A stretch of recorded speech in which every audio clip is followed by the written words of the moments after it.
2. All right. Okay, now we're live. What's up, everybody? I think we're going to go live on YouTube this time, right? If you guys do not know, my name is Jay Chacon. I'm the team leader CEO here at KW Legs. I have here with me, not only is she compliance, but she's a compliance broker. She is a licensed broker under us here at KW, and she does transaction coordinating for you guys now.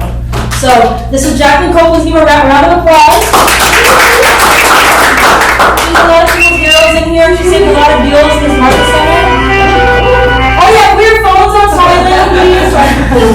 No, just to let you guys know. Yeah, that was it. He cued it perfectly. Thank you. Perfect. I paid him for that. Thanks.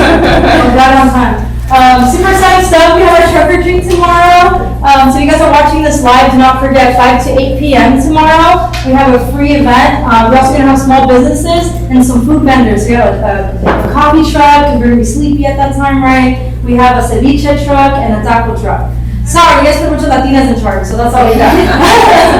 Alright, so I'm super excited. Thank you so much, Jacqueline.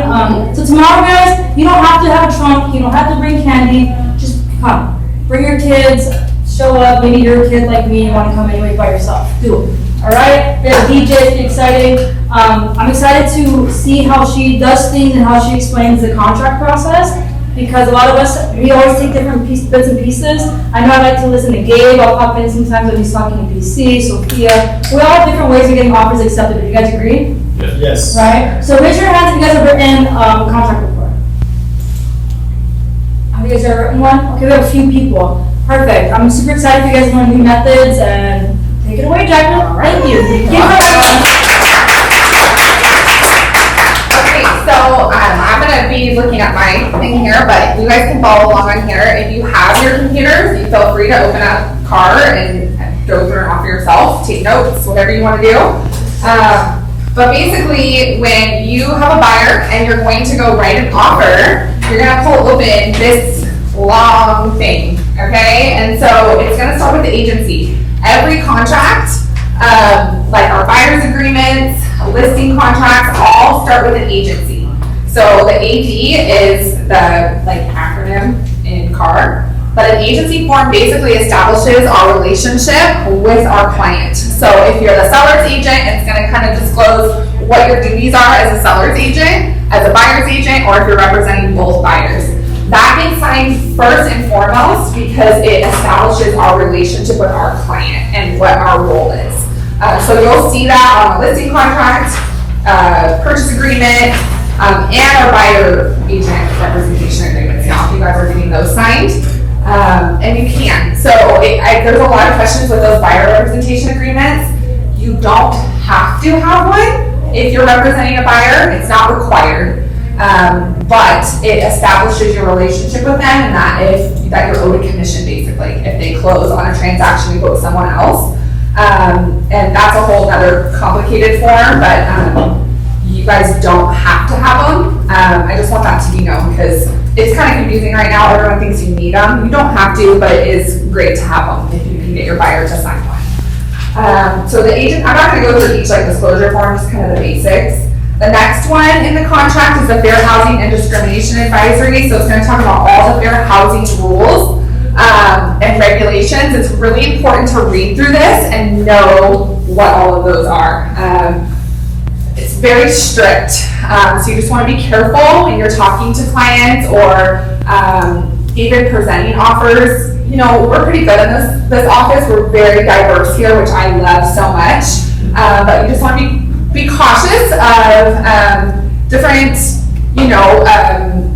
groups, and we don't discriminate. So if I hear in here, I get, upset about that, but there's a lot of rules that go along with that when you're steering clients to certain properties or a specific neighborhood. That's a no-no. So that just explains all of that information, and it's something our clients sign and should read through.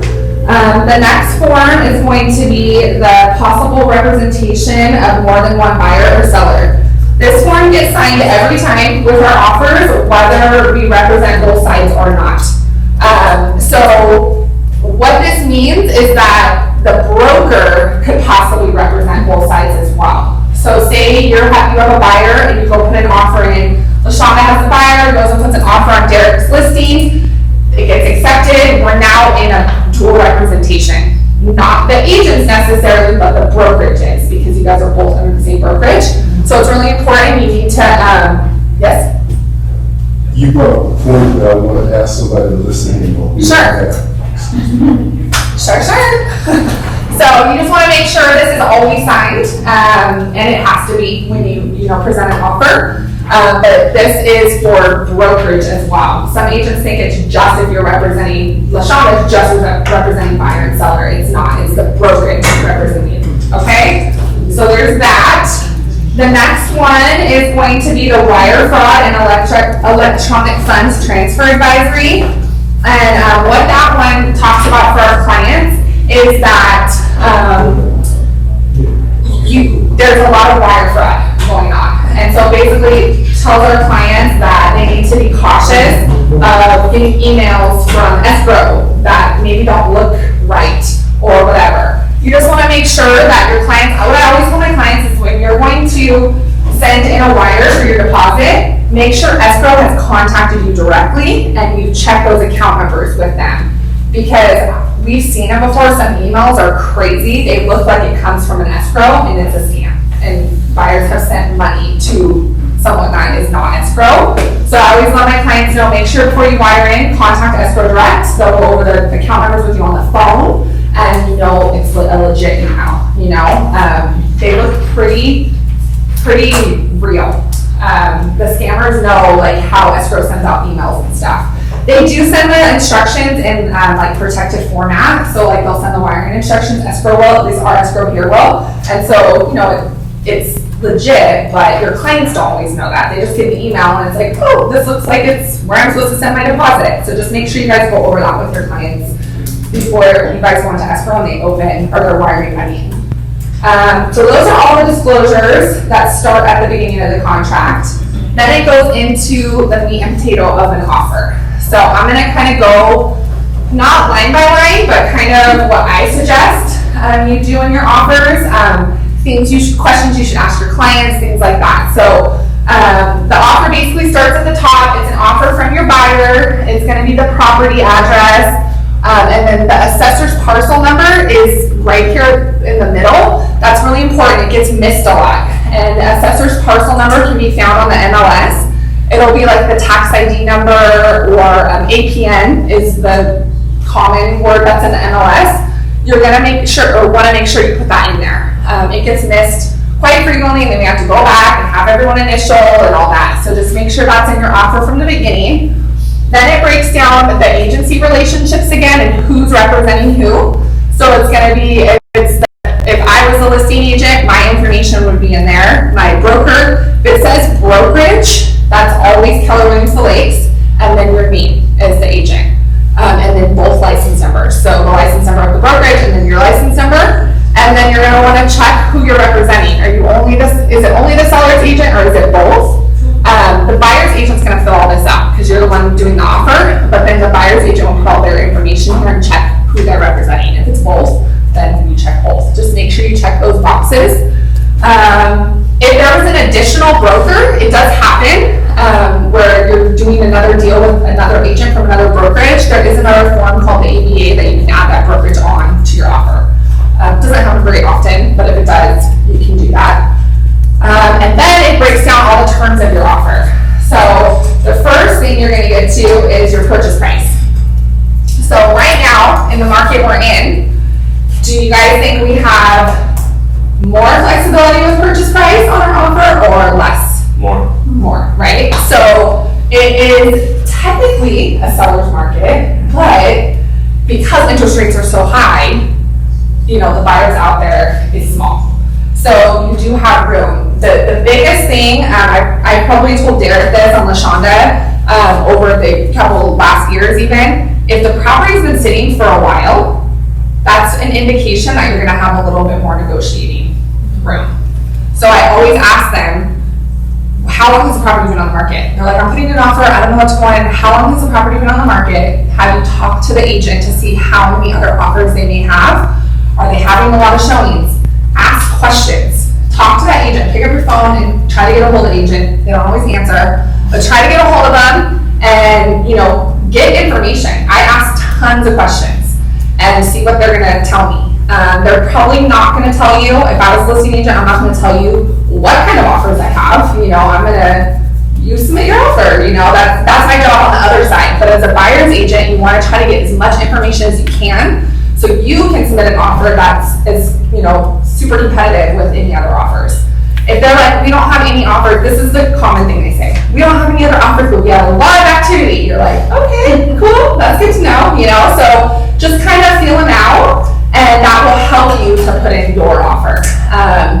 If they're on the market for open house and you go through the open house and you see tons of people, and Monday comes and they're like, we got 10 offers, you're gonna have that conversation with your buyer. Look, this is what's going on. So let's not write an offer if it's, they say it's listed for $550. They can come in at $550, but most likely it's gonna be higher. So they wanna be competitive, and you have to have those conversations with your buyer, because a lot of times you're wasting time if you're like, oh no, they wanna come in at 500 and it's listed for $550. It's probably not gonna happen. So just be upfront with your client of what the other agent's telling you and ask a lot of questions. That's my biggest thing, is trying to get a hold of the agent. That's the hardest part. But once you can get a hold of them or something back with them, you know, then you can help gauge, you know, should we put in a higher offer? Should we go in lower? If it's been listed in this market longer than, I would say, 3 weeks, give it a good 3 weeks in this market, and they haven't had anything, you guys can probably come in lower. That's just my opinion. That might not be everyone's opinion. I think a house now has to sit on for a good 2 to 4 weeks before you can really gauge. We're so used to, in the last couple of years, houses gone like this. That's not normal. Normally houses sit on for a couple months, and that's normal. They don't do price reductions. That's a normal time frame. So 3 months is like, that's nothing to get an escrow in a normal market. So we're getting more towards that until interest rates drop, and then we'll see how things kind of pan out. But biggest thing, ask questions. So you put the purchase price there. It's all cash. You check all cash there. Close of escrow is going to be so many days after acceptance or a specific date. So my advice on this is to always put just days. 30 days, 45 days, whatever. Never put a specific date. The reason being is because if you put a specific date, by the time everyone signs it and you get through that process to open escrow, it could be like 5 days later. Now you just lost 5 days off of your client's escrow, and that can be hard if you can't get it done in time. You can't meet all the contingency dates. Say you only did a 7-day contingency, but you opened escrow 5 days after. Like you're gonna run into problems with that. So I always say do 30 days. 30 days is pretty average. If you're with East West, it's normally 45 or more. But 30 days is a good gauge there. But put an actual days instead of an actual date. Expiration of offer is going to be 3 calendar days after buyer signs or a specific time. Basically what that means is that after 3 days, if the seller doesn't respond to you, your offer is technically expired. Can they still sign it? Yes. You can still open escrow with it, but really after 3 days, their offer is expired and they should respond to you guys within 3 days. That's why it's 3 days in there, to get the sellers to respond to us. They don't always respond in 3 days because they're waiting for another offer to come in or whatever. But at that point, your client's offer is expired. Not that they're held to anything anyways, because they have to bring in an earnest money deposit. So the expiration doesn't really matter. It's more of a time frame for the selling side to kind of get back to you guys. Initial deposit is going to be whatever they're bringing in as their deposit to show their earnest money to purchase this property. In our county, it's 1% is normal. If you are purchasing in Orange County or LA County, it's 3%. That's if you send a 1% to one of those counties, they're no, 3%. So just keep that in mind. If you're putting in an offer in Orange County or LA, that 3% is normal for them. And so that is going to be the money that your buyer has to bring into escrow when you guys open escrow, if you open escrow with that particular property. So your buyer needs to be aware of that. What do you mean? I have to bring in money right now. So just make sure they know that, because that's important. They're going to have to bring in that 1%. They need to have the cash to put into escrow. And then it will go towards their down payment and their closing costs and all of that, but they have to bring that in day one of escrow. They have 3 days to get it into escrow, actually. So that is the deposit amount. Increased deposit is if you're gonna put money later on. That doesn't happen very often. The only reason that would happen is if you wanted more of the bigger transactions. Say they remove a contingency and after a certain contingency is removed, they're gonna bring in a higher deposit. It's not very common, but it is there in case a client, you wanna put that in your offer. Really, you should just bring in your highest deposit from the get-go, is what I think. There's no reason to bring in a deposit later, really. Do it at the beginning if you wanna make your offer strong. The next part is gonna be the loan amounts and terms of the loan. So this is really, really important. When you put in the loan amount here, that's gonna be whatever's on their pre-approval letter. If you need help figuring that out, usually you can figure it out because their pre-approval won't always be correct. Because their pre-approval may be for $550, but you're putting an offer at $520 on the house. So you're gonna have to figure out the percentage. So if they're putting down 10% conventional, you need to figure out what that amount is. And it kind of adds it up when you do it in CAR, it'll kind of figure it out for you. And then figure out the balance of what they have to put in. But that's something, you know, if you guys need help with that, let me know. The lender's usually pretty helpful as well, whoever your lender is. The contract defaults to conventional. So that's really important. If you're doing FHA or VA, you need to check that. It's huge. It's a big deal. You can't submit an offer and default to conventional if your clients are FHA. You're basically submitting an offer that is not valid because your clients are not approved to conventional. So just make sure you check that. We actually have one going on right now for that. So it's really important to make sure you check the right box for whatever financing your client's approved for, because the seller is looking at that and expecting it to be correct, right? So just make sure that is correct. Additional financing isn't filled out very often. So when we start getting into, I don't know if we'll go back there at all, but back in the day, there used to be first and second. Yeah, so that's what it would be. So if you were getting a first for 80% of the purchase price and then doing like a 10% second, you would put that in the 10% second would be an additional financing, and then your client's bringing in 10%. Back way in the day before the crash of 2012 or 10, it was 100%. So like your clients are bringing 80 down payment. So it'd be like an 80% first and a 20% second, and there'd be different rates for those type of loans. So it's not used very common right now, but it can be. It can come back with the way interest rates are. I don't know. But for now, you're not going to use that section as much. And then the next section is going to be the occupancy type. It defaults to primary. So if they're buying it as their primary residence, you don't have to check anything. If they're buying it as a secondary home, like a vacation home, that would be secondary. If they're buying it as an investment, then you know that's clear. This is going to be a rental or Airbnb or whatever. You need to check that. It's really important that you're disclosing to the seller what your client's intention is. So what if you have a client who wants to purchase a second home, and they're using like a VA loan, and it's there, but there's like, what are the ramifications of someone, you know, not saying this is an investment property or a second, like they're saying it's a primary?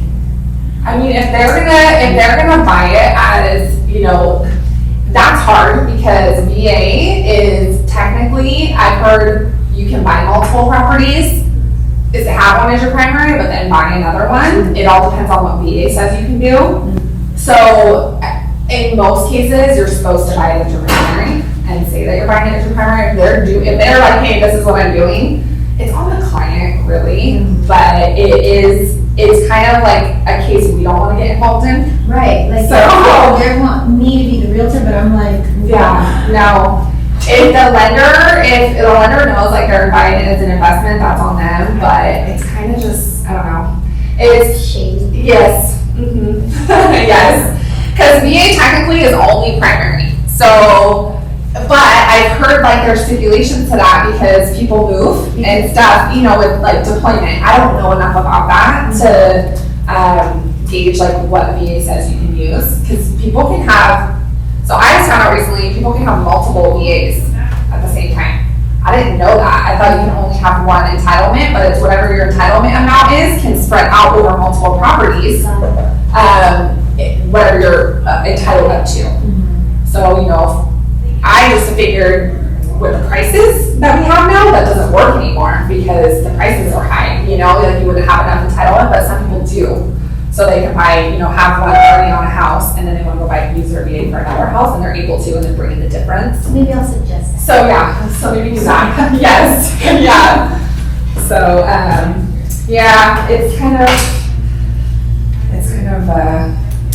yeah, a touchy thing on that. So okay, next page is seller credits, if any, to the buyer. So this is big right now. We were not using this. I think last year when I talked about the offer, when we came out with December 2022, that this new offer or purchase agreement came out. I think I taught it in January, and we were not using seller credits as much, but now, this market, we are. So seller credits are gonna be anything that applies towards buyer's closing costs. So in your initial offer, you're asking the seller to credit something back to your buyer. The seller essentially is gonna get less money, you know, because they're paying your buyer closing costs, and your buyer is gonna have that money to cover closing costs. The one thing that buyers cannot cover is their down payment. So you can't ask for 40 grand a year and expect some of it to go towards their down payment. It can only go towards closing costs. It can go towards buying their rate down. It can go towards, at all their closing costs, essentially, rate buy down. So it can be a big amount if the seller agrees to it, but the buyer has to bring in their down payment. The lender requires them to bring in their full down payment. If that's 3%, 5%, whatever it is, they can have a gift. A lot of lenders will allow gifts for like FHA and stuff like that. That's something that they have to discuss with the lender, and a gift can be from a family member, etc. But any seller credits have to go towards closing costs or rate buydowns. So my advice on this section is to always, and if you ask for more and it's not used, it's gone. So you don't want to do that. You want to go to the lender or your client to give you their loan estimate that the lender gave them, showing them the closing costs or rate buydowns. So you know how much you should be asking for. You don't want to just go in blindly, like, I'm just going to put 5% and then half can't even be used. Because most likely the seller is going to say no to 5% anyways. But you just want to know a more accurate amount. And so that's where our communication with the lender is important with it. I'm always for the estimate that we know what that closing costs look like. You can also add this into your purchase price. So say for instance, it's $550 is the house, but your clients want 2% in closing costs. So what is that? $12,000 something. So you can up your offer to $560. Sellers are still getting almost, that amount. They're only really essentially giving you credit for like $2,000. And seller's happy. Your client has their closing costs covered because they don't have it out of pocket. As long as the house appraises for the $560, you're good. So you can up, just because the purchase price is $550 doesn't mean you can't up it if comps look okay to get $560. That's just an example. But that's something, if you know that the house is kind of competitive and your client needs closing costs paid for them because they only have their down payment, you can up the price and see if they'll take your offer because the seller's still netting the same thing. They're just paying your client's closing costs for you, but they're still getting a higher price than what they originally asked for. So that's a way to kind of work it in this market, especially for our buyers that don't have extra funds for closing costs, which, they're first-time home buyer and they only have their down payment. That can essentially help them, but you just want to make sure comps look good. If it's like this house isn't even going to comp at $550, that's not going to probably work. So just make sure you guys check comps and talk to the lender. That's a really big point in the closing costs section. Does anyone have any questions? I feel like I'm just like, anybody?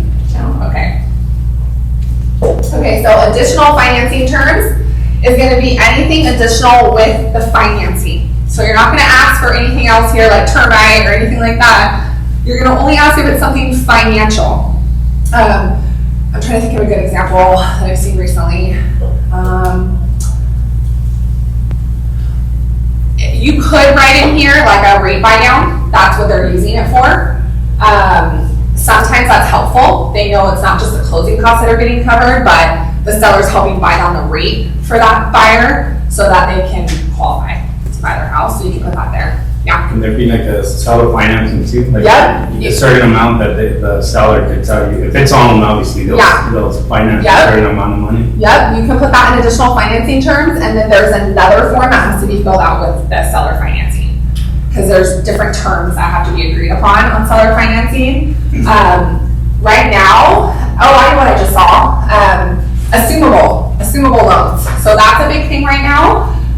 There are loans that the seller has, say a 3% interest rate, and it's assumable. So the buyer can go in and assume that loan and take it over for that seller. And so, and stay at that 3% interest rate and all that. So you'll see on the MLS, listing agents are finding that out when they take a listing, is your loan assumable? And it's in the seller's loan docs, and so they can look and see if it's assumable. The buyer could essentially, if they qualify to assume that loan, which if they're trying to qualify anyways, they should qualify to take, it's way lower interest rate, so they should qualify. They can assume that seller's loan. I just saw that on one that came through and it said, if available, or if, what did it say, if applicable or something like that, buyer may assume seller's financing. And so the seller then essentially, I think they were gonna try that, but they were gonna, once they got escrow opened, they were gonna try to get it assumed, and if not, then the buyer would still move forward with doing the loan that they were already doing. But it's a great option for buyers. If you can assume someone else's loan that's at 2.5%, like, it's amazing, yeah. If it doesn't take us too far off on a tangent, can you like touch on that? Like, let's just say there's a house that somebody owes $400,000. Yeah. Right, and they're selling it for $600,000. Yes. Right. How do they assume that loan? So they Do they assume, pay the difference? yes, so either they pay the difference, or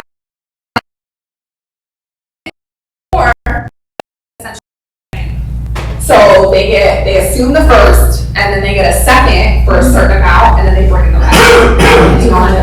Yes. Got it. Okay. So there's a way to do it. It's a little more creative, but the lenders are getting creative with financing. So they have to get creative now. So I don't know what seconds are looking like rates. I haven't even looked. I know for sure about like 8.3 or something today for a conventional. So I'm imagining a second's probably 10 to 12%. But say you have 100K to bring in, you get another loan for 100. I mean, that's going to be a better deal than paying the whole thing on 8%. So it's a win-win for sure for if you can assume someone's loan at that rate. Plus, that you have that, you can get the second quicker, you know? So yeah, so there's a lot of things right now with assumable and all that. If you guys run across that on a listing, let us know. I mean, Gabe's perfect to ask too, to help kind of gauge that for our clients. Like, every client's gonna look different because some might only have 3% down. It might not work for them. But every client's gonna be different, and then, our lenders are always helpful with, okay, what can we do to get them a second and assume this loan? The first has to agree that you're allowed to do a second. There's all kinds of different things in their terms, but usually they don't care because the second's after them, so they don't care if, what's gonna happen with that first is it's gonna get paid off, and they aren't making any interest now. So to them, it's like, if we keep it with the house, we still keep the loan and service that loan, and it's not gonna get paid off at the end of escrow, So it's kind of a win to the bank too. Unless they're like a huge bank that's loaning out more money, now they're like, we wanna do it 8%, than a 3%, but it just depends on the situation. So the next section is the seller agrees to pay the obligation of buyer to compensate buyer's broker under a separate agreement. So this is an extra form. This does not always get checked. It only gets checked if you're asking the seller to pay a different commission than what's listed on the MLS. So if they're offering 2%, or say 1.5%, I'll just use that as an example, and you want 2%, you can check that box, fill out that extra form saying, I want 2% commission with my offer, and you have to provide them that buyer's agreement. So you have to have a buyer's agreement with your buyer that says your buyer is willing to pay you 2% or more. If you don't have that, you cannot ask the seller to pay you the 2%. So you have to have the buyer's agreement. That's the biggest thing. Agents will check this and then they don't have the buyer's agreement to back it. It's not gonna work. Are sellers gonna give you an extra 0.5%? Probably not. So you can ask all you want, but they're probably not. There's a reason they put 1.5 in the NLS to begin with, but you can try, you know. It's new, this is all new, and there's a lot of stuff going on with sellers paying our commission right now. And we had a conversation, if you guys were here for John Mansour's class last week, about that and how that's gonna play out in the next couple of years, because East Coast, it's already happening, where sellers are not willing to pay a buyer's commission. They'll only pay the seller. And so they're saying it's literally like $1 on the MLS. And so now you're like, as a buyer's agent, how am I getting paid? So either your buyer has to pay you, or you're not getting paid if you get an escrow on that house, unless the seller's willing to pay you something. So then you have to negotiate that. So sellers are getting where they're like, why am I paying all the commission? And it's always been that way. So John shared, California is a little different because he said something about like our contract laws or however, it's a little different than the East Coast, but still he said, we don't know what it's gonna look like, you know? So it's interesting. Here, we don't want a lot of dual, because what's gonna happen is dual agencies are gonna happen all the time now, because the seller is gonna have their house listed with me, and no buyer's agents are gonna show it, because there's no commission. So then buyers are gonna go direct to that agent, and then you're gonna have to represent them, but you're not making a commission, you're only making it on the selling side, and you're representing both parties now, which is to me, it's a huge conflict of interest, because you can't really work for one client better than the other. Like you're constantly battling back and forth with negotiations. It's really hard.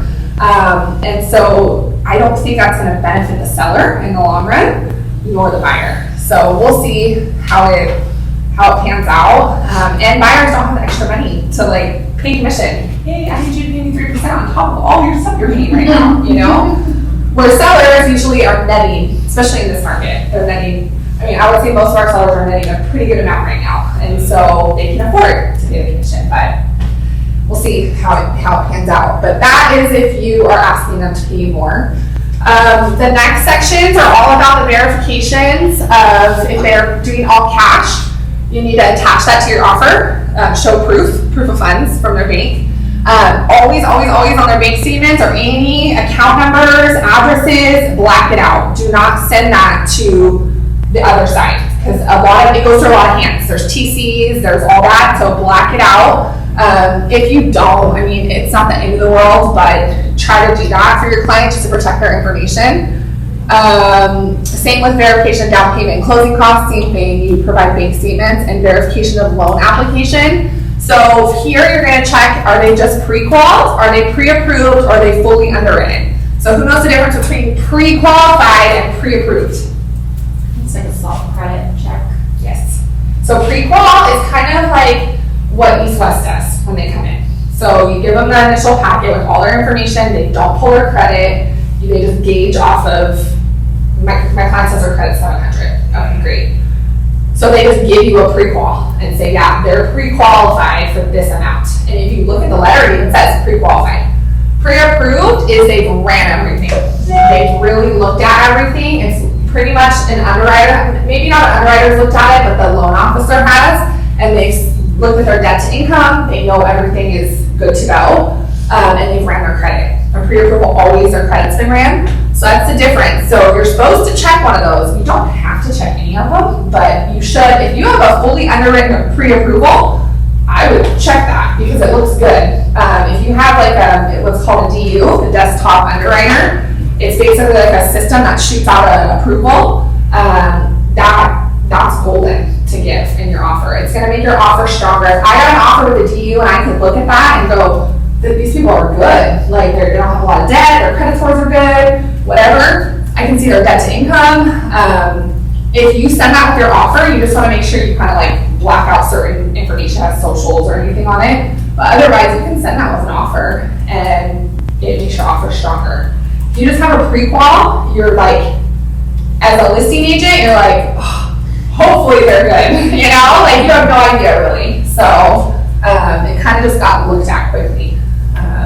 Is there a certain time frame for it to be, like, for the pre-approval to have? Yeah, so we're gonna get down to the contingencies right here, and you do have a certain time frame in those contingency dates, so yes. So it all depends on your lender, if they're gonna give you a pre-approval or not. Some lenders are just lazy and don't wanna do it, because it's a lot of work to look through a file and really, fine tooth comb it and make sure everything's good. Their bank statements look good, everything's golden. It takes a lot of work. In this market, they should be doing it. They have time. There's a lot less loans. When they were crazy busy, then I get it. But right now, whoever you're working with should really look at your client's information good, because you don't want to waste your time either. And all of a sudden, they pull their credit and they're like, oh, I have like some crazy litigation going on with, and you're like, seriously? And that's it, and you're done. And now you've been showing them houses this whole time, and they're not good. It's also with the sellers, you're wasting their time, and so that sucks, on the other side. It's all about building relationships too. So like if I put an offer with someone and I'm working with that agent, my intent is to close that with my client. The only reason we wouldn't is because something came up in an investigation, like the inspection or appraisal, there was some kind of issue, but the loan should never really be an issue unless it has to do with the house. You should have that solidified. It really should be. But we use East West, and I love having that program available to our clients, so it's a little hard, like on that program. It gets a lot of our clients approved, which is good, but we don't always know right away, like, are they good? So we're taking that risk, and most of them stick, so it's good. But when we move down here, so you're gonna see J and K, final verification of condition and assignment request. Those two things you just leave as they are. Final verification of the condition of the property, 5 days before you guys close escrow, you do what's called a final walkthrough.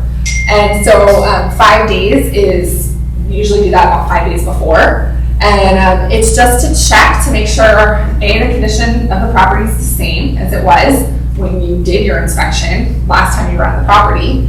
And did they fix any repairs you asked for? So that's the biggest thing, is they come look and make sure everything was taken care of. And when they go to move in, it's all been done. So that's the point of a walkthrough. The assignment request is basically if someone wants to transfer, so say I put an offer in on the buyer and I decide I want to transfer over to my sister, I can do that within 17 days. So if you have a listing and you don't want that to happen during the transaction, you need to put that they can't do it. The only reason you wouldn't allow it, so it doesn't happen a lot with people, it happens with corporations. So this LLC decides to buy it, they go into escrow, and a week later, they decide that they want their other LLC to buy it instead. It's the same people, but it's a lot of stuff like that.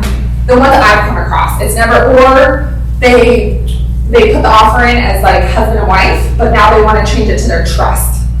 And so they're changing the assignment of the buyers to their trust. It's not a big deal in the big picture, but you can lower this date too, because sometimes what people will do is they'll add a buyer. So husband's on it, he doesn't fully qualify, so then they'll add someone else, like halfway through the deal, and you're like, what the heck is going on, So you can lower this to some agents will do it till 10 or 12 days, you can't do it after that. But my thing is if they are able to qualify and close, who cares? What does your seller care? Who's buying it? I don't care. As long as you guys close.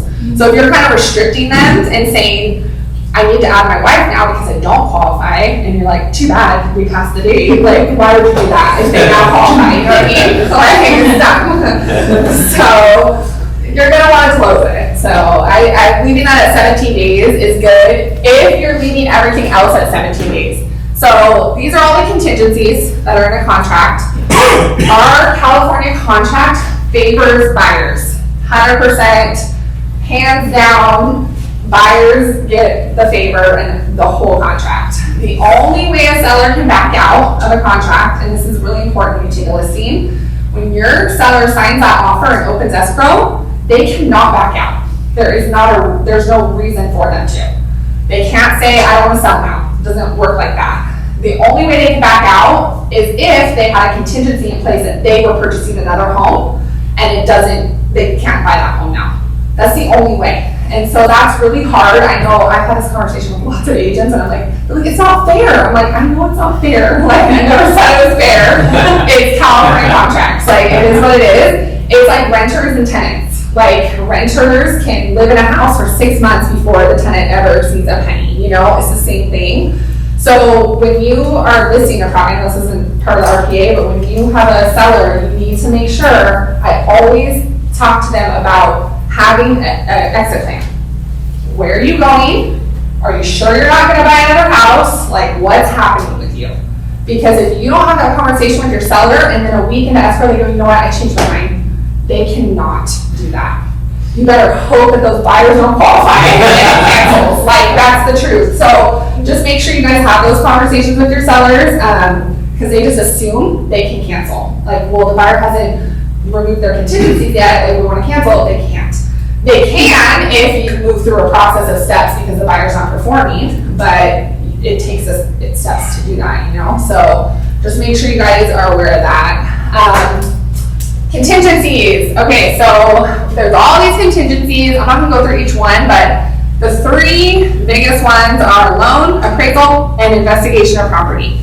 So investigation of property is gonna be your inspection. So you go with buyer to do the home inspection, you check out everything with your home inspector, and then you guys go back to the seller and ask them to fix anything that you want them to fix. That's your investigation period. The appraisal and loan are gonna be with the lender. So appraisal is the lender does an appraisal, that's their inspection. So you're gonna wanna make sure you talk to your lender about how quickly can you do an appraisal.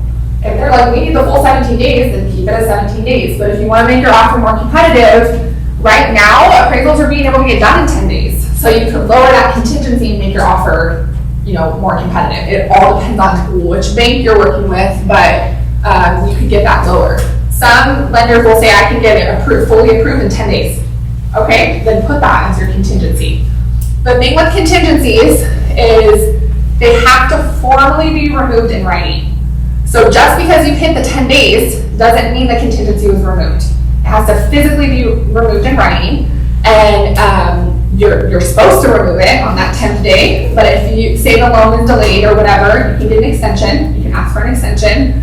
If the other side doesn't want to give you the extension, then you just wait until they send you a notice to perform. And they're gonna send you one, and they're gonna say, you have 48 hours to remove this contingency. If you don't, then we're gonna cancel, or we can cancel. So that's the way the sellers can get out.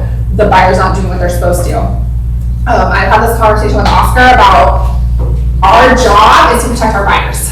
So as much as we want to remove that loan contingency and do what we're supposed to for the contract, we want to make sure their loan is good. Because once we remove every contingency, their deposit is now at risk.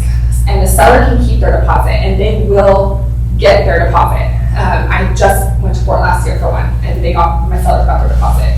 So they removed all their contingencies, and so you just have to your buyers have to be aware that if they remove all these contingencies and they don't close because their loan falls apart or whatever, they could lose their deposit, and that could be 10, 20 grand. I mean, it's a lot of money.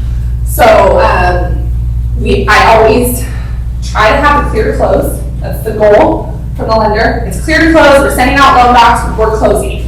Yay! We can remove our contingencies. It doesn't always work like that. In a perfect world, it would, but it doesn't. So you want to make sure, if your client's removing it, they understand the ramifications. Hey, lender told me that they only need this one item, and I think it's good. So, we're gonna remove them, and you just cross your fingers until you get a clear close. So it's just important. I always am just upfront with my clients and tell them we can remove the contingency because they could cancel on us tomorrow. Is that what you guys want? Do you want to lose the house, or is it worth the risk to remove the contingency? And most of the time, it's yes, I want to keep this house. I don't think there's going to be a problem. But, I mean, God forbid, I've seen people lose jobs the day before escrow was supposed to close. I mean, that happens. In those cases, though, that one that we had, the buyer lost their job, the seller gave them their money back.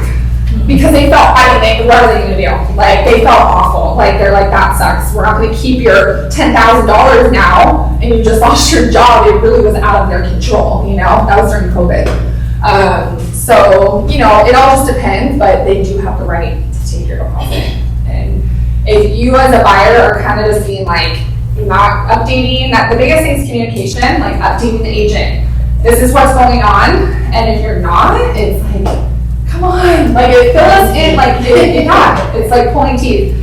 If you keep communication with agents, usually they're pretty cool because they've been on the other side, so they understand. You know, they're not. But if you're just like ignoring them, lenders ignoring them, that's why it's important to have a good lender that will get on the phone with the agent, and you're like, can you explain that? What's going on to the other side, so they know what's going on. You know, and so if you all keep that communication, everyone wants a paycheck and to close. And the buyers want the house, the sellers want to sell, like everyone wants to do that.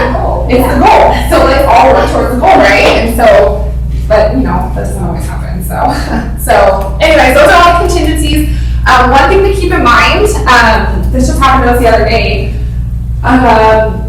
So where it says review of lease or liened items and common interest disclosures. So common interest disclosures are going to be HOA docs. HOA docs are a pain in the butt to get sometimes from HOA. They take a long time. So that's a contingency, but also the review of leased or liened items, which would be like solar. Solar is a pain too. We don't always get those docs right away, and we get them like the day before we're supposed to close. And so that's something to keep in mind, that if the other side's asking you to remove that contingency and your buyer hasn't seen those docs, they cannot ask you to remove that contingency because they haven't received the docs to review them. And so after they review them, they have 5 days, it says 5 days after delivery, to review them. So we'll have a lot of times agents send us, you need to remove your contingencies, we're sending you a notice to perform. I'm like, go for it. Like, we don't have solar docs. And they're like, what? You know, and so they can't bully you into removing them if you don't physically have them. That's why it's really important, review of seller documents and the prelim. It's important to have those disclosures signed from your sellers from the beginning, so you're not like pulling teeth trying to get them from the sellers, so you can get them over in a timely manner. Because if you don't, they have, say we went to 17 days or 18 days, they have now 5 more days. You got them to them on the 18th day, they have 5 more days after that to review. It's just a lot of time. Normally we lower all those, so like investigation, informational access, review of seller documents, prelim, we do like 10 days. You really don't need more than 10 days to do an inspection and review all the disclosures. But HOA and solar, you're at the mercy of those companies. And sometimes they're quick and sometimes they're not. The solar, is that because they're still paying it, or just regardless, even if they've already paid their solar and? It really just depends on the company. So some companies are really quick. They have like a portal, the seller can go in and just request the transfer. Some, it's like you have to mail that stuff and it's like a process. So it just depends on the solar company. So when you take a listing, you want to let your sellers know, hey, this community is an HOA, and I need to find out how do I need your HOA contact. Because before you even take that listing, you should know who you're supposed to contact and what their process is. So when you open escrow, you know this is what we have to do. Because some of them will say, oh, it takes 2 weeks to get you docs. And it's like, seriously? So you can start that process when you list the property. They do charge, a lot of them charge up front, and that's a cost to your seller up front. And it depends on the community. Like Tuscany Hills right here is like $800. It's not cheap. So yeah, it's like $700 or $800. Yeah, to order the HOA docs. It's crazy. So a lot of sellers don't want to do it until they are in escrow because they don't want to waste that money. But getting the ball rolling sometimes is helpful. The solar, same thing. The sellers can contact whoever it is. Like Sunrun is super easy. I think it's Sunrun. But some of them are really, really hard. So, and the sellers have to initiate the transfer, and then the buyer has to go in and fill out. They have to get approved. The buyer has to get approved to take over the solar. If it's like if they're still paying for it? Yes. Oh. So like if they don't own it outright, then they have to get approved for that lease. Or if they own it, but they're making payments on it, they have to if it's like an assumable solar, they have to get approved to take that over. So the solar company has to approve them. Most buyers will get approved because they're already approved for the loan. So they usually are okay, but someone that maybe has like a DTI, like a debt to income that's really close, they might not, because if it's say it's a $200 a month payment for solar and they're already at their top of qualifying, they might not qualify anymore. Because the lender's gonna put it in their payment too and say, we wanna know that amount. So it's just really important to get all those docs ahead of time because it can affect the loan and everything. So if you have one with solar come up, like make sure you contact me or Gabe or, if he's PC with you, just to make sure you're like handling that right for your client to make sure they still qualify with the lender. Normally the agent will put the amount on the MLS. They'll say, this is a lease and it's $200. And you're like, okay, you can give that information to the lender. They should. The listing agent should find out all the information ahead of time. So be cautious of those. Yeah. One question. Sure. L1 through L3, you can get, a seller can get out if the buyer doesn't meet the dates? Yes. So if seller, say this buyer put in here 10 days on all L1, 2, and 3. Yeah. And after 10 days, they didn't remove the contingency, the selling side can send them a notice to perform, asking them to remove all the contingencies. And if they don't do that within 48 hours, the seller can cancel. Okay. But they have to send a notice to perform. They can't just cancel the next day. They have to send a notice to perform. Okay. So, and most of the time, the buyers will do it, but not always. So, like I have that one out right now, it's a notice to perform, that it's just been floating. Like, we didn't cancel, like, it's yours too, but there's another one. It's just like floating, and we're like, are you guys gonna remove all your contingencies? But like, the sellers don't wanna cancel. Yeah, the sellers don't wanna cancel, but they could tomorrow, today, if they wanted to. Yeah. What's the limit of days you can put?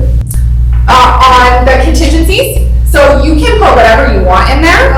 17 is the like default. Yeah, 17 is the default. I mean, you could put more. If you know that the loan's gonna take longer, like East West, you might wanna put 21 days or 25 days. It's just gonna make your offer not as strong. My advice on that is keep it at 17 and then negotiate back to extensions. Like that's what we do. Because once you're in escrow, it's easier to negotiate with the seller. They don't wanna start over. So get your offer accepted and then work on it after, And even talk to the agent first, like before. you Yeah. make that offer, letting them know like my escrow is gonna be long. Exactly. Especially with East West, like this is the expectation. Yeah. So you guys are all aware, and if they want your offer, they're gonna work with it, So, did you have a question? Yeah, so if you get served with a notice to perform, do you have to acknowledge it? Like, what if it goes to your spam email, you don't see it or something like that? No, so you don't have to acknowledge it as long as the sellers as long as the sellers have proof that they sent it, that's gonna hold up. Okay. Yeah, so you have to so if I send them, I always say on the email, please acknowledge receipt of this. They don't always, because they're like, no, they're bad, they send one. But you can also do like a follow-up text, hey, just wanna let you know. And I do it nicely, so the way I run Sophia's deals is we put at the very beginning when we open escrow, I put all the contingency, I write important dates to remember in the email.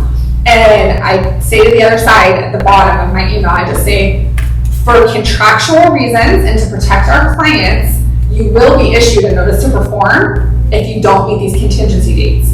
And I write it really nice. It's like, don't take it personal. It's not personal, but I have to protect my clients, but agents still take it personal. Like, they sent me notice to perform, like all that. I'm like, it's not taking it personal. So I kind of said that at the beginning. And so then and now something me and Sophia talked about, and she's like, let's set it up that way because it makes it so they're not blindsided.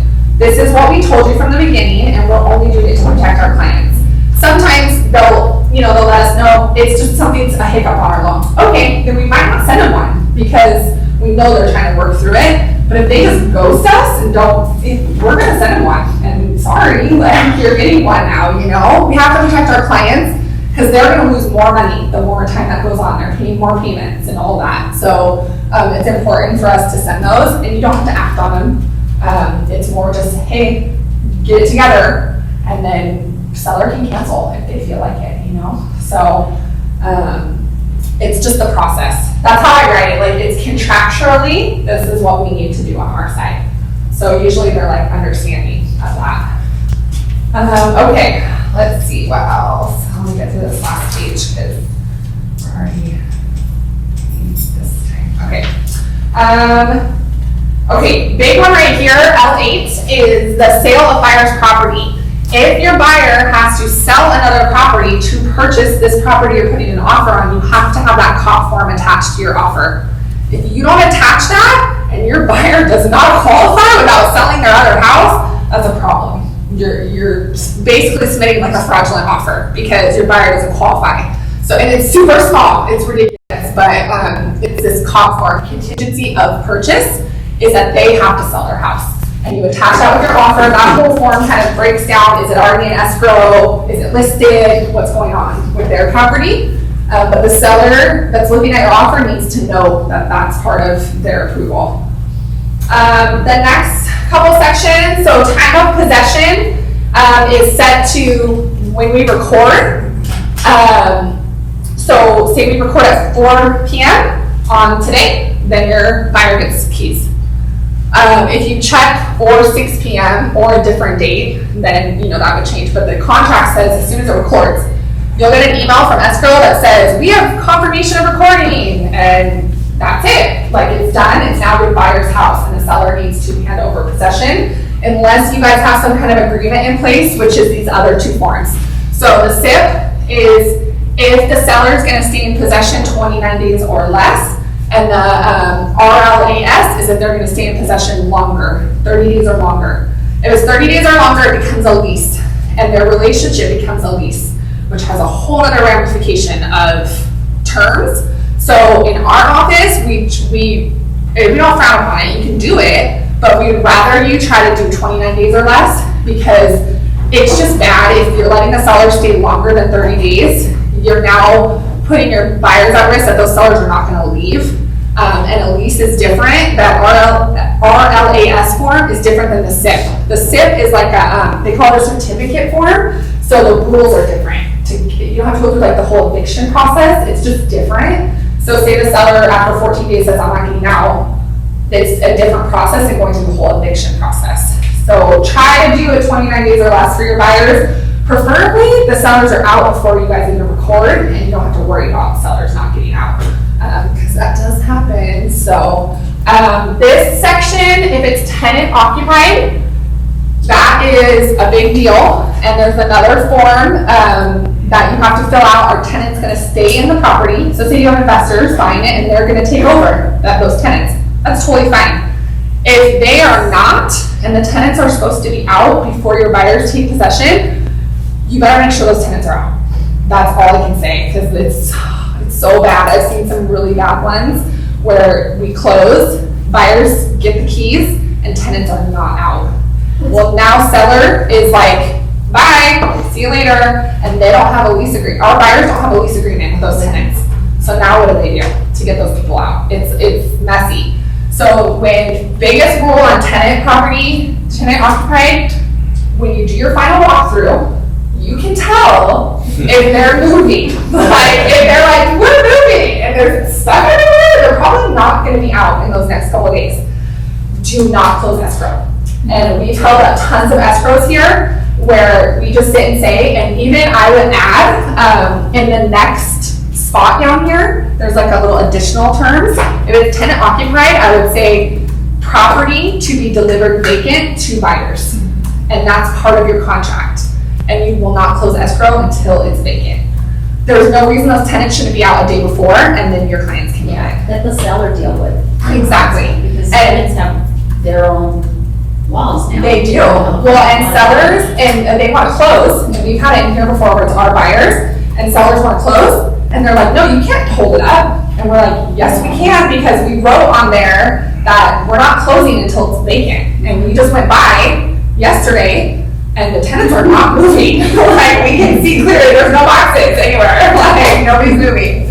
So So, yeah, did you have questions? So if it's tenant occupied, it'd be a good question to ask the seller, right? Have you talked to them, gave them a couple Yes. months, because like she's saying, there's laws. Yeah. So imagine it was like, you sell the house in 30 days, the tenants don't have to move. No, and that's the other thing, so that's like, you need to find out from the seller, the selling agent, have you guys given them notice? Is it valid notice? Because if they're in a lease, they might not, they gave them a notice and it's like, well, we're in a lease, we're not leaving. And so the sellers wanna sell it, but they can't, they're not allowed to. So there's a lot of rules there, so you just wanna make sure, and most agents will put it on the MLS and say, tenant's lease is up October 31st. And so you know that their lease is up, but just put it in your offer that they're to be out. Especially right now, because rentals are so expensive, that tenants are having a hard time. So they say they were renting at that place for the last 10 years, paying $1,500 a month, and then they're like, it's $3,500, they can't afford it.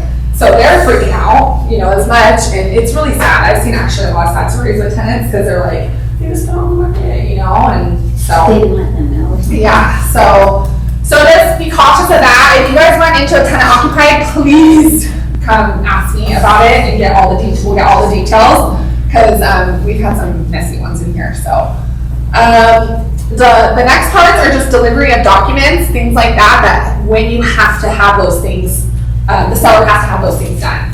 So where it says seller delivery of documents, that's 7 days. That means all the seller disclosures. So like the TDS, SPQ, like all those things have to be given to the buying side within 7 days.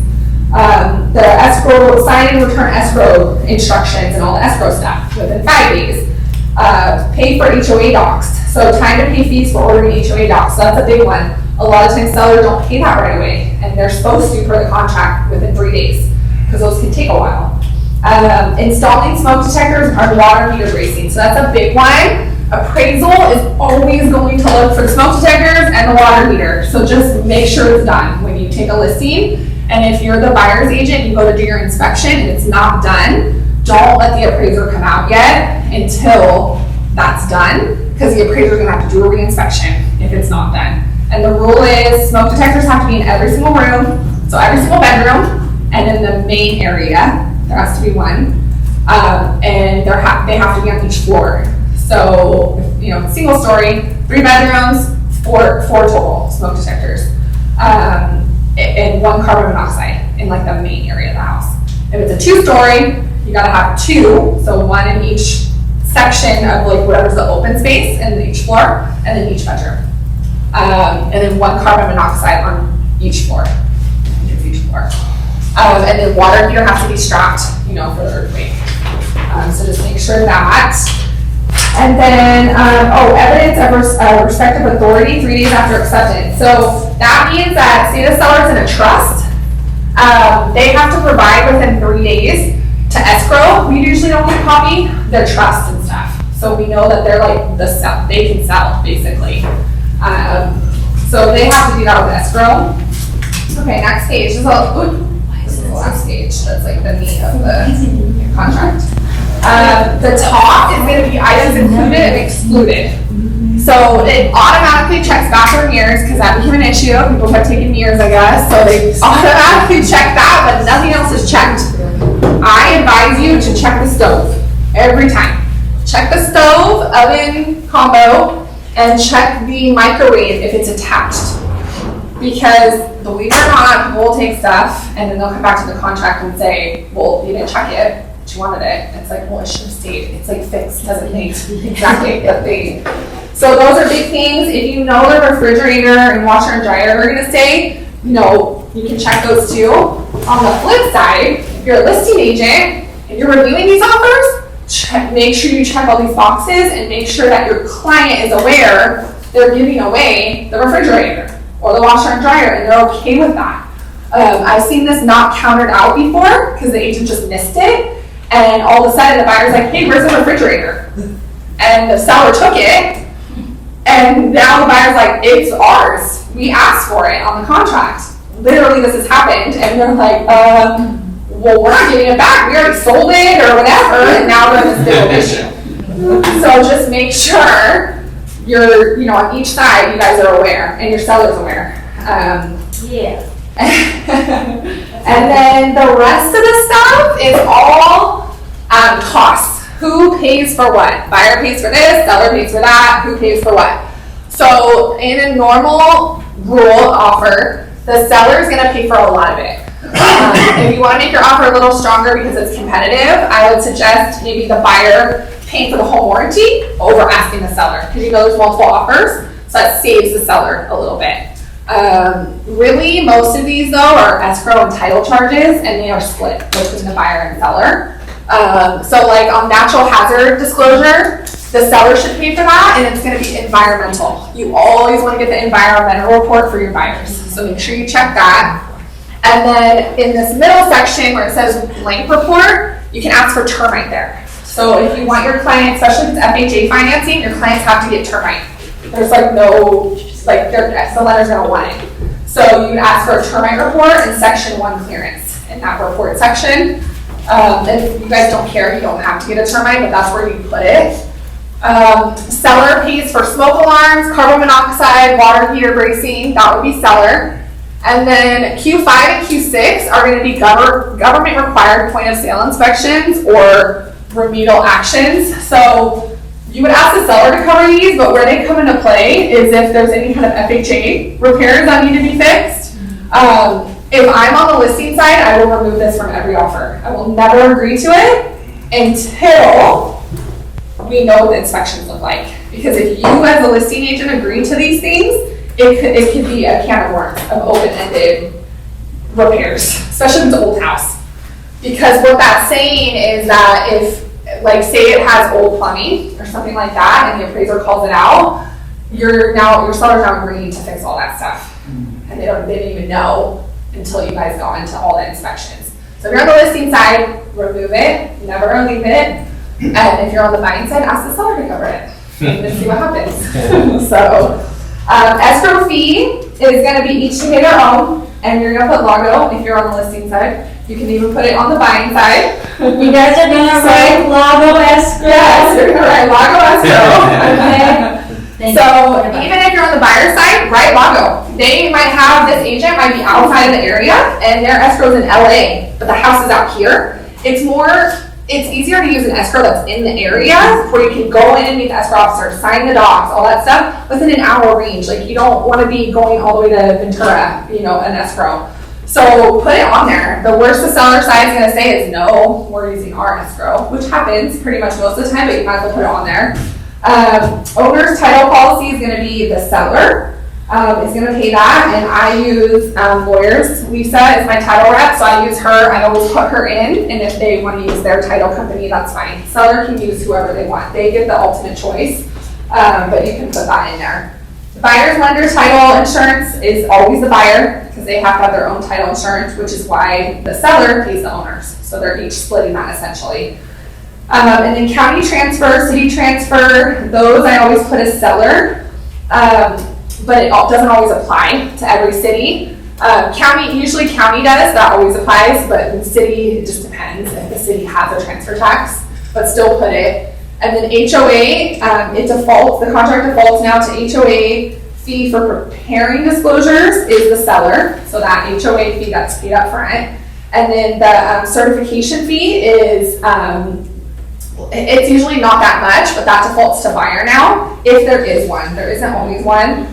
And then transfer fees, I always ask for seller to pay those, any HOA fees.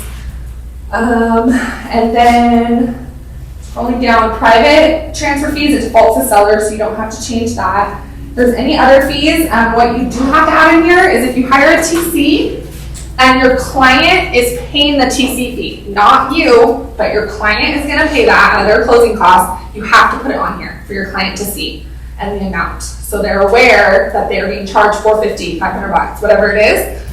If you're paying that out of your commission, you do not have to include it on the contract. That's just an agreement between you and the TC. But that's really important to have on there. If you don't, then sometimes it can come back where when the buyer goes to sign their final closing statement, they'll be like, what's this extra fee? If they're really looking at it, and essentially you can't charge them it if you didn't disclose it to them ahead of time. There's a new law that just got passed, SB something in our state for junk fees. I don't know if you guys have heard about it, but it'll take It'll take effect next year, and it's basically all those like hidden fees when you when you like go on a ticket website and they're like, this is how much tickets are, and then it charges you all these like extra fees. Essentially, they're trying to get rid of like all those extra fees, and so TC is starting to fall into that. If it's not disclosed from the beginning, then the agent's gonna ultimately have to pay their TC. So just make sure you add that in if you're hiring a TC. That's Q16 and 17? Yep, Q16 and 17. And then home warranty, at the very bottom is, what did I write? This is my notes. Oh, so seller, if seller's gonna pay for that, check seller. If you want your offer a little more competitive, because you know there's multiple, have the buyer pay for it, or you can essentially pay for it for your client. You can do it as a gift. Hey, I'm gonna pay that out of my commission. I'm gonna give you a home warranty for 1 year. It's a great gift for them. You're allowed to do that as well. But if you're the only offer, that's the seller to pay for it. And you're gonna put the amount right here and who it's issued by. The amount right here is really important because you want your client to be fully covered. So make sure I use Old Republic. If you wanna go on their website, it breaks down each plan. And in our office, we have Crest Insurance is what it's called. So they have a Crest plan that coincides with our E&O insurance. So that's what I always order. It's a 13-month plan. And I want to say it's like $780 right now or something. I don't remember the exact amount. But you want to look on there and make sure you asked for enough. Because if you didn't, someone has to cover that difference. Because seller's only going to pay up to what you asked for. So I'll see that sometimes where it's like they ask for $650 and the policy's $750. So someone has to come up with that $100 difference, which would be you or your buyer. And so to alleviate that, just check it beforehand. It's right on our website, all the information, or all back here. She has all her stuff back here. And then other terms, that's where I would put that tenant thing. Termite report, I sometimes add that in here again. So it's like seller's paying for termite and section 1 clearance. I add that into other terms. Any other terms that you can think of that your client wants. Even like extra things like you can add in the additional items included, but say there's something they want included in the sale, your buyer, you can add that at the very top where it was in P. You can add that there, or if you don't have enough room, you can do it in other terms. So say there's like some cool barbecue thing or like whatever, that or patio furniture, all that stuff can be added in the other terms too. But termite is the biggest one that gets added there. And then I'm almost done. Last page. I mean, the contract's super long. There's way more. And if you guys have ever read through this, like the sections correlate through the rest of the contract. So like if you go Q15, you can go down in each paragraph, like it coincides all this stuff, and you can read the paragraph about those contingencies. What does it mean? What's the inspection contingency? All that stuff. But on here, if you're gonna add anything extra to your contract, you're gonna check those boxes here. So if it's tenant occupied, it's the TOPA. If it's tenant occupied, you need to have that form with your offer. So you would check that box and it should add it to your contract, and then you fill that form in as well. Probate, if it's a probate listing, you're gonna have to do that probate addendum. If it's a manufactured home, this is the biggest one we use in our office. Lots of manufactured homes go through here, and that purchase addendum has to be added to your offer. It breaks down who pays for certain costs that come with a manufactured home. There's different costs. So you want to add that to your offer, so you're asking the seller to cover those. It gets missed all the time, and then we're like having to negotiate who's paying for what because we never like agreed from the beginning.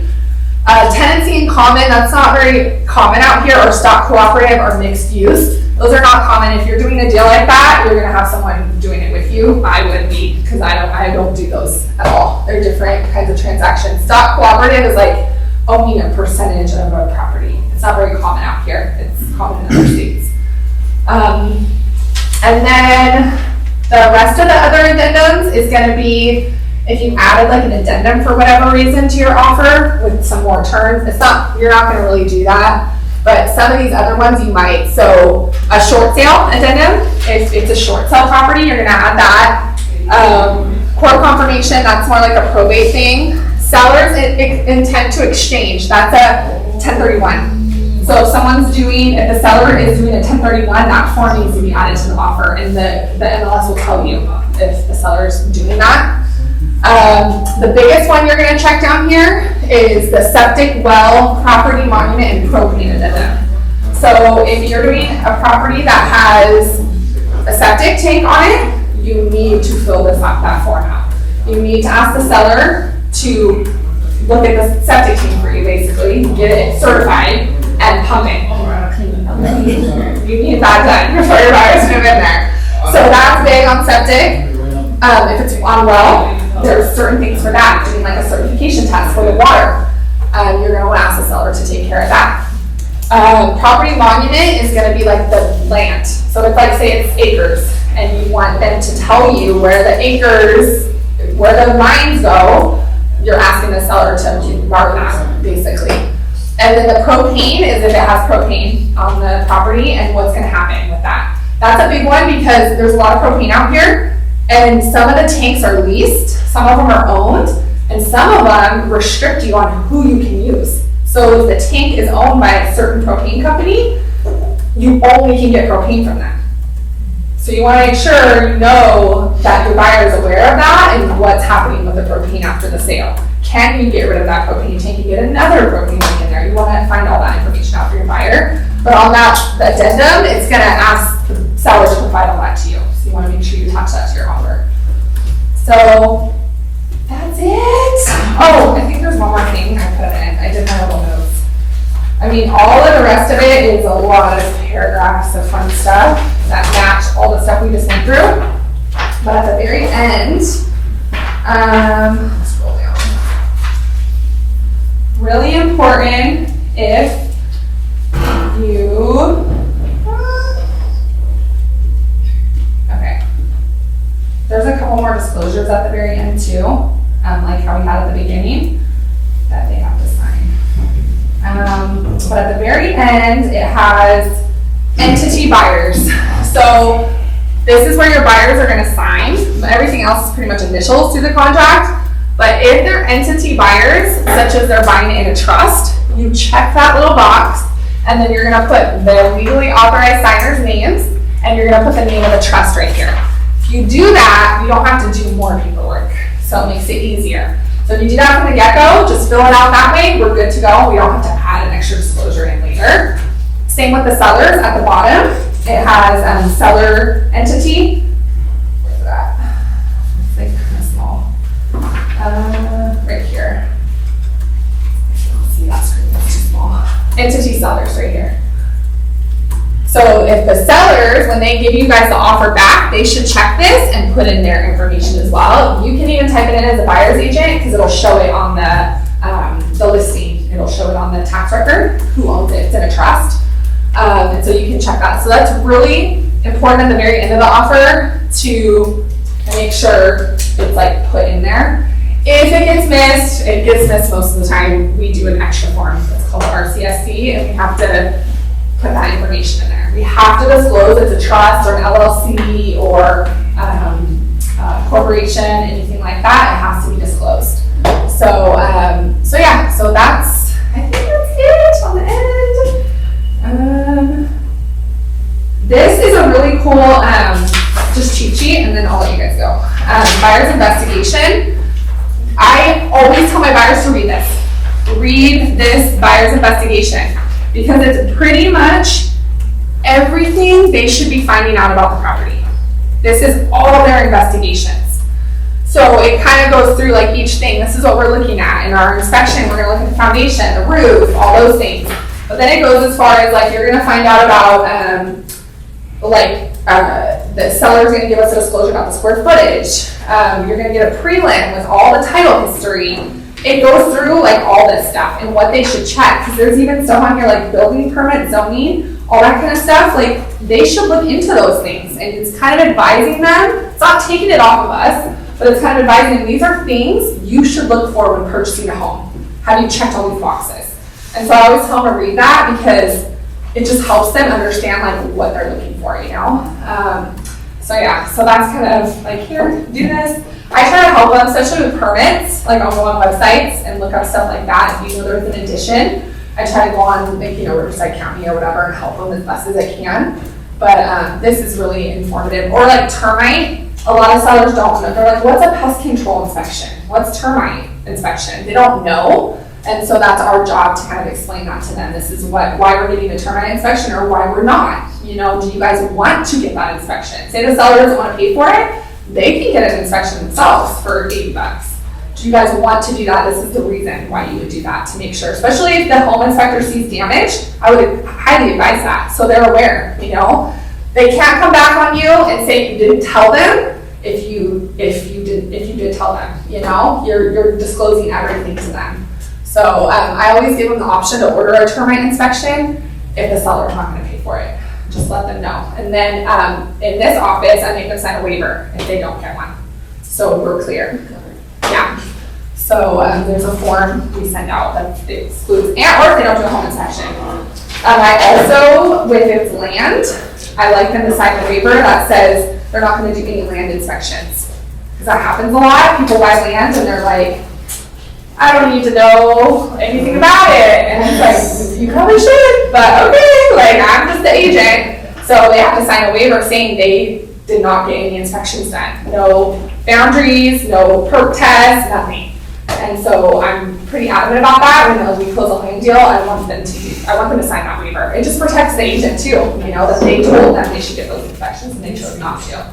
So anyways, that's it. Do you guys have any questions? Yeah, learn a lot. Do you have any questions? Is this like kind of a reminder for some of you, or Yeah. a little bit of a?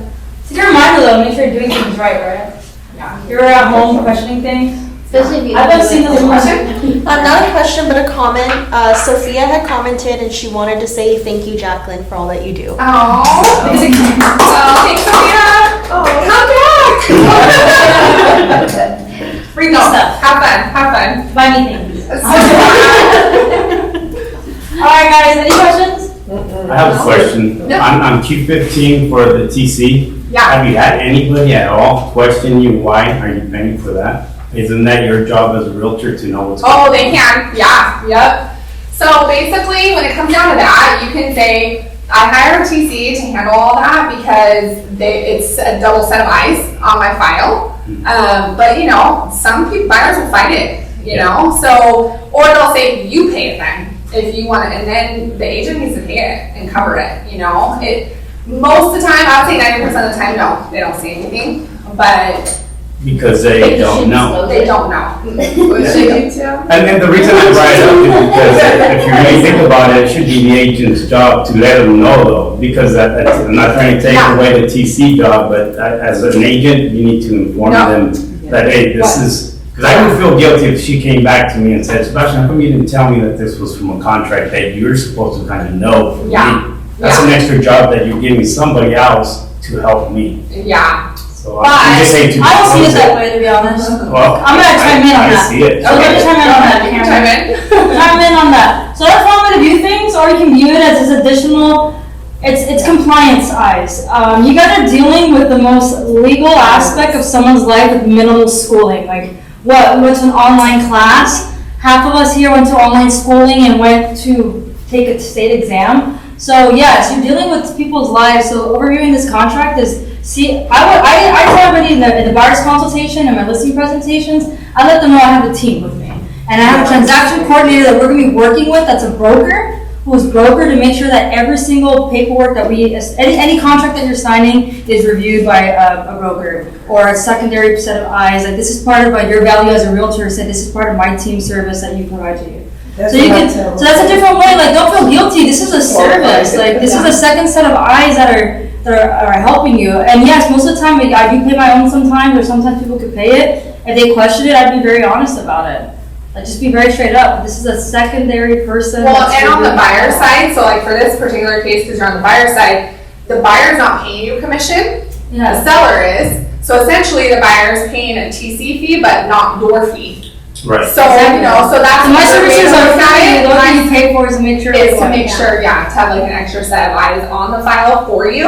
And to just kind of keep it under track, you know, because you're going to inspections, you're showing up to appraisals, you're doing all these other things, and then if you're behind the scenes trying to do all this paperwork, it just becomes a lot. And so it's kind of, you know, so we have the best transaction possible, this is part of my team. And they kind of look at it, they have closing costs already, And to- so they kind of look at it as I have lenders. To be fees and honest, I have the waivers, RTC or no. To be honest, the RTC will be communicating with the client the entire time. To be honest, the RTC is going to be reaching out to your client more than you are, as far as requesting documents and paperwork. So they're already going to feel like of service of that person. So they won't be blindsided by that. I'll be like, yeah, as I said, that person's on my team, and they're like, oh, perfect. The one that's been talking to me the entire time. So if you have the right transaction, that's why who you work with matters, 100%. If you have the right TCs that are 100% on top of the file, contacting the buyers for you, going that extra mile for you, then it's gonna be easier for you to say, yeah, like this is part of it. So that's a great question, though.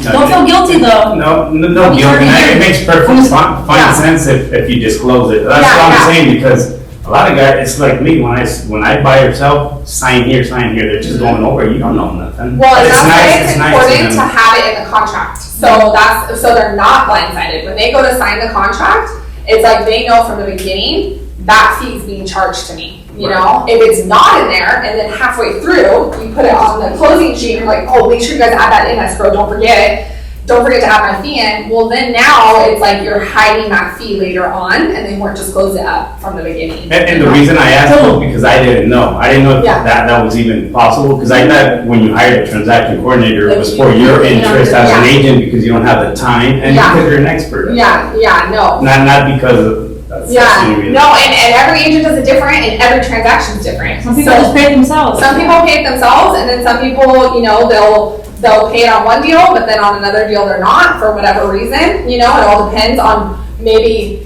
how much they showed that client. They could have spent hours upon hours showing properties for 5 months, and so they charge that commission, So, Remember, you're not Zora openers. Yeah. You're not tour guides. yeah. All right, this isn't Lake Elsinore Adventures. All right, this isn't. Make sure y'all make your money. Like, it's not Lake Elsinore Adventures. You're not a tour guide. You're not paid to open doors. Okay, so make sure that people take advantage of you. Yeah, that's what Thank you very much.